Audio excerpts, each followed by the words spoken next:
Dito po tayo ngayon mga kabayan sa SRP Cebu City. Dito po nagaganap ang National Peace Rally ng INC mga kabayan at KOGC. Nakiisa din ang KOGC mga kababayan. Nakiisa po tayo mga kababayan dito mga kabayan. Ito na sila. Nakiisa po tayo sa simpatya po tayo sa kanila mga kababayan. Ito na. Yan.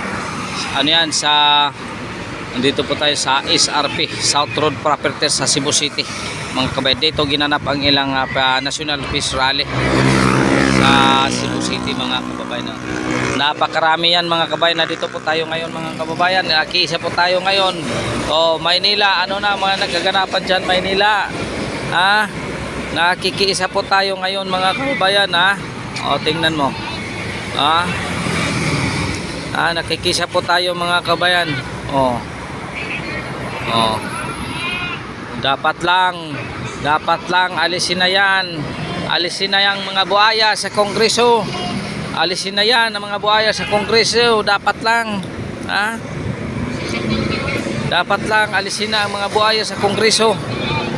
Hindi dapat tularan sa kanila yan mga kababayan. Dapat lang sa kanila. Akala siguro nila sila na ang makapangyarihan. Akala siguro nila sila na ang matapang sa Kongres. Pag inimbita ka si site on contempt ka kagad. Ito ba ay tama? Ito ba ay tama sa isang taong elected officials? Magpakulong ng wala. Kapag binabati ko sila, talagang ikukulong kanila. Ito ba ay tama mga kababayan? Ito ba ay tama? Hindi tama ito talaga. Dapat magkaisa tayo. Ibagsak ang administrasyon na to. Dapat ibagsak sila. Dapat ibakante na nila ang Malacanang. Dapat talaga siguro mga kababayan. Dapat na siguro. Walang hiya na. Mga walang hiya na talaga mga kababayan. Tingnan mo, nandyan sila. Napakarami, ilang tao dyan. Mayroon pa doon sa Quirino Grandstand sa Maynila. Buong Pilipinas ito, kaya sinasabi itong National Peace Rally. National Peace Rally po ito. Kaya karapatan natin magkiisa sa kanila. Nandito pa tayo ngayon. Siguro mamayang gabi, siguro makabayan, ito ay napakarami ng tao siguro. Napakarami na siguro dito. So nandito po tayo ngayon. Ito ang landmark ng ating improvement sa panahon ni Tatay Digong. Yan mga kababayan. Yan mga kababayan. Yan ang landmark ni Tatay Digong. Pero sa panahon ng administrasyon, ano ang landmark na ginagawa nila? Ang landmark na ginagawa nila ay maraming ginagawa nilang flood control. Landmark nila, maraming namamatay. Ang landmark nila mga kababayan, ang landmark nila, maraming namamatay. Maraming namamatay dahil kinurap nila ang pira ng taong bayan. 5,000 plus nga flood control worth of 540 billion. Gumagastos ang bansa ng 1.5 billion a day. 1.5 billion a day. Pagtapos ngayon mga kabayan, walang nakita kung ano man ang project. Anong sabi ng ano ang sabi ng DPWH? Kalukuhan, walang project na ganyan. Bakit wala? Sinasabi na nga ng presidente, mayroong project. Bakit? Nasaan ang kuan? Nasaan ang budget? Nasaan ang budget nila? Bakit nagkaganyan? Bakit maraming namamatay sa Ilocos? Bakit maraming namamatay na sa panahon ng bagyo? Ngayon, nandito na tayo sa Cebu City.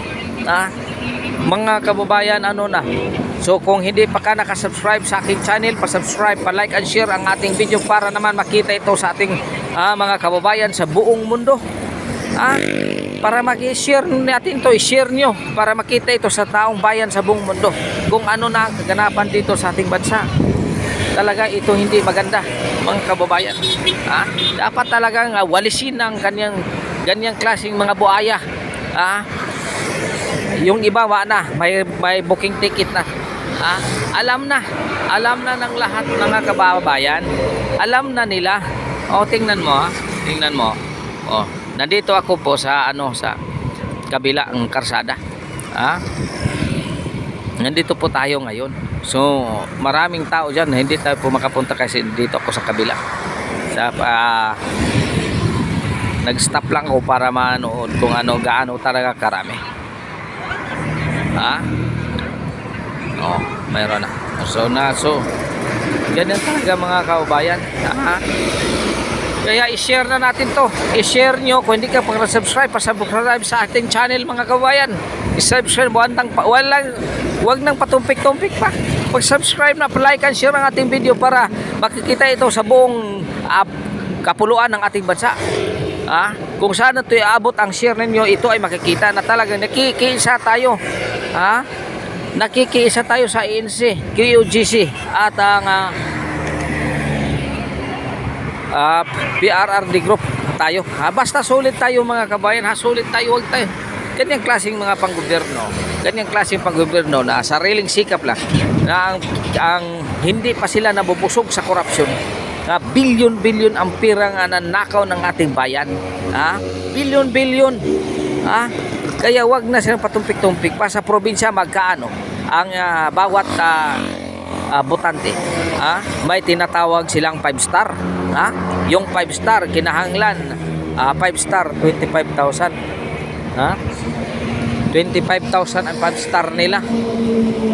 Boto ka ng mayor, boto ka ng congressman, boto ka ng governor, boto ka ng vice governor,